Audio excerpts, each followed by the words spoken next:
నేను నచ్చలేదనో లేకపోతే అడిగిన వివరాలు ఇస్తే మీకేమన్నా వ్యక్తిగతంగా ఇబ్బంది వస్తుంది అనుకుంటే రేపు ప్రజలకు జవాబు చెప్పాల్సి వస్తుంది, నాకు కాదు. ఈరోజు తెలంగాణ సమాజంలో ఉన్న 56% బలహీన వర్గాలకు ఈ సమాచారాన్ని ఇవ్వని ప్రజాప్రతినిధులు సమాధానం చెప్పాలి. వాళ్ళ నియోజకవర్గంలో ఉన్న ఓటర్లకు ఆ బలహీన వర్గాలు ఓట్లు లేకుండా మేము ఎమ్మెల్యేలు అయినామని చెప్పగలరా అధ్యక్ష? ఆ ధైర్యం ఉందా? ఇవాళ బలహీన వర్గాలు దళితులు నాకు ఓటేస్తే నేను ఎమ్మెల్యే ఇక్కడ కూర్చున్నా అధ్యక్ష. ఇవాళ ఈ ముఖ్యమంత్రి అయినా అంటే ఆ బలహీన వర్గాల ఆ దళిత గిరిజన వర్గాలు మనల్ని గెలిపిస్తూ వచ్చినాం. మీరు ఎమ్మెల్యేలు అయిందా? బీసీల ఓట్లు లేకుండా ఎమ్మెల్యేలు అయిందా? ఇలా బీసీల లెక్కలేసినప్పుడు మేము సర్వేలో పాల్గొనము.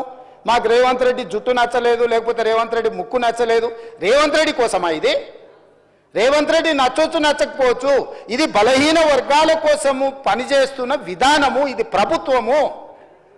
ఈ ప్రభుత్వ విధానంలో బలహీన వర్గాలకు మేలు చేయాలనే ప్రయత్నం చేస్తున్నాం. దయచేసి చిన్న చిన్న కారణాల చేత ఇంత పెద్ద లక్ష్యాన్ని బలహీనపరచకండి అని చెప్పి నేను ప్రధాన ప్రతిపక్ష నాయకుడికి వాళ్ళ ఎమ్మెల్యేలకు నేను కోరుకుంటున్నా అధ్యక్ష.